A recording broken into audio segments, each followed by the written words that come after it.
Vanguard newspaper. It reads, INEC Chair, Nigerians parties set agenda for Amupitan.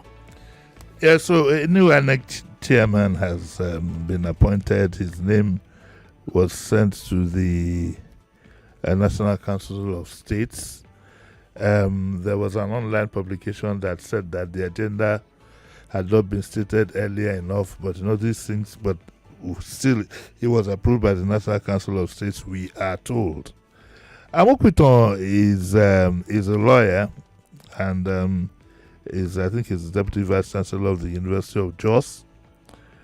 He's from Kogi State, which technically makes him from the North Central State, but he's a Yoruba man. Let me just quickly add that for effect. And the story here says that the council members unanimously supported the nomination, with Governor Ahmed Ododo describing him as a man of integrity. And there's so many comments here about his integrity and about his thoughts. I don't want to waste too much time with what is said about him.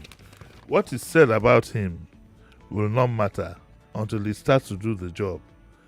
That is when we would have a sense of the man who has been appointed as chairman, because people can say the right thing, can do the right thing. But when a major challenge like this comes, let's see which way he will go. So I won't waste too much time bothering on his credentials and all these things. This will be the real test for him. I don't envy him. Indeed, we don't know if Mahmoud tells his story later on, if there some things were done behind his back that he had to take the buck for. Who knows? So, but Amupitan is going to the National Assembly. I think that's a done deal. I don't think somebody needs to tell me what has been taken to the National Assembly under Akpabio and has been rejected by the executive. And this will not be. I would even assume, to be honest with you, that Akpabio would have been consulted before he was picked anyway. I guess that would happen, because whether he like it or not, it will be part of the president's inner circle. So we'll give him the benefit of the doubt. We are not going to try to judge him by what he has said. There's even one, I got a notice quickly that maybe at one point was part of the president's legal team. That has not been verified. That doesn't matter. It's what he does on the job. And we are going to start with reforms. Let's see how much electoral reforms he can put in place before the elections actually take place. So I wish him luck, and I wish him all the best. Sheriff, do you wish him luck? Do you wish him all the best? Oh, well. He will to use his hand to create his best. He will use his hand. Are you speaking in Yoruba?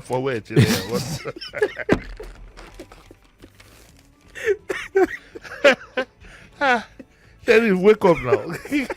Did you watch a Yoruba movie overnight? I said to you he will use his hand. I cannot wish him what he doesn't wish himself. He will use his hand to. But when you say he will use his hand, that's Yoruba. When you have been wanting to wear a Yoruba movie,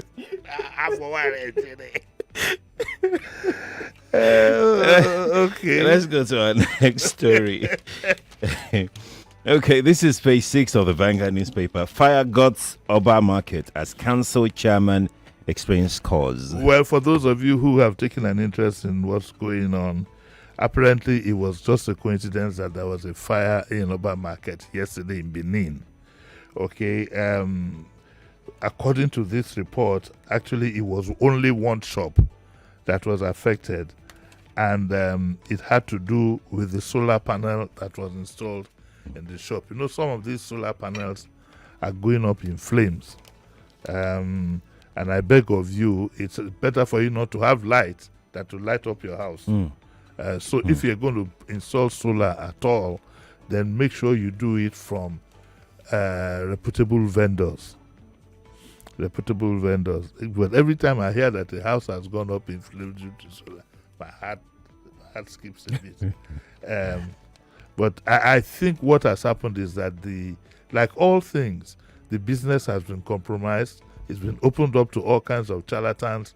So you better be careful who you are. I went to a well-established company.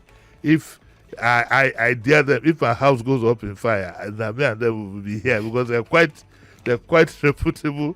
They're quite a reputable firm. And I think you need to go that extra mile when you want to do things like this.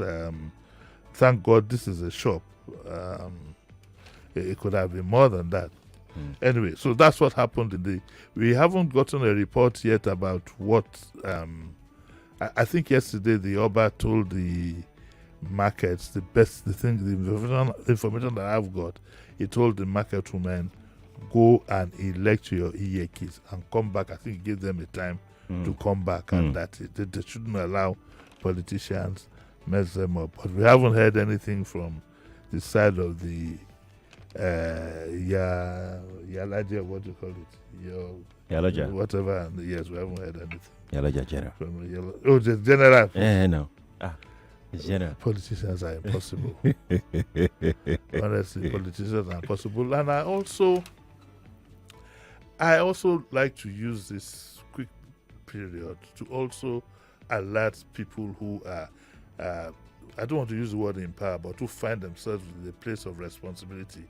You have to be careful the advice that you get from people.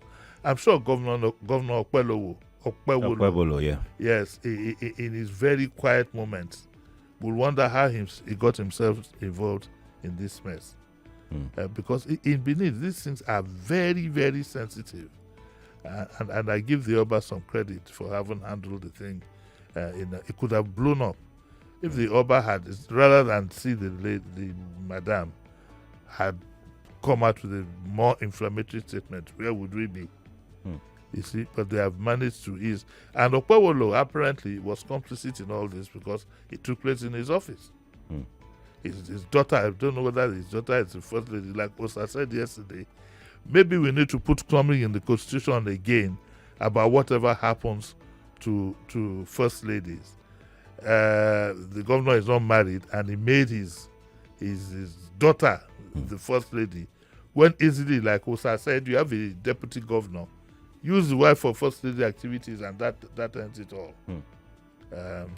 It's something that should set us thinking. There's something that I'd love to ask, and it's about governance, about leadership, it's about the governors and even the president. Why is it so hard to find these dynamics operational in our political system? What dynamics? Yes. First is, why is it so difficult for people who surround the governors, even the president, to look them in the face, in their eye, and say, no, this is bad, this is good?